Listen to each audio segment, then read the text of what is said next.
So now we're going to do an eyebrow lift with alternating finger and gua sha, lifting the eyebrow from start to end.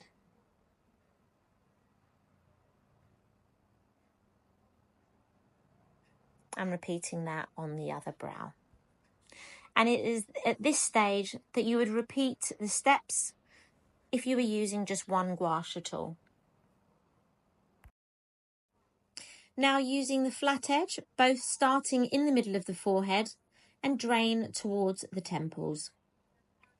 You are going to do this 3 times.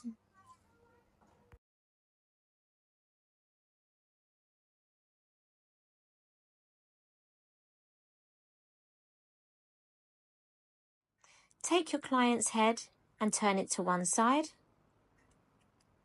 And using the flat edge of your gua sha, you're going to glide down the neck in 3 lines, and you're going to do this 3 times.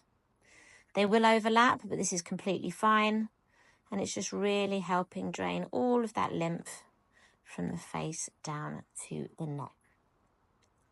In this area, it's really going to help soothe the nervous system, helps shift the body into a relaxed parasympathetic state, and can also help relieve jaw tension, especially around the masseter and the sternocleidomastoid here, and coming down from the cheeks.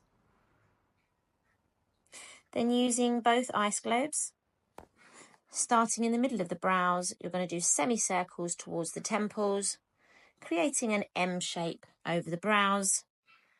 Continue the semicircles up the forehead, and then you are going to apply a small amount of pressure at the temples.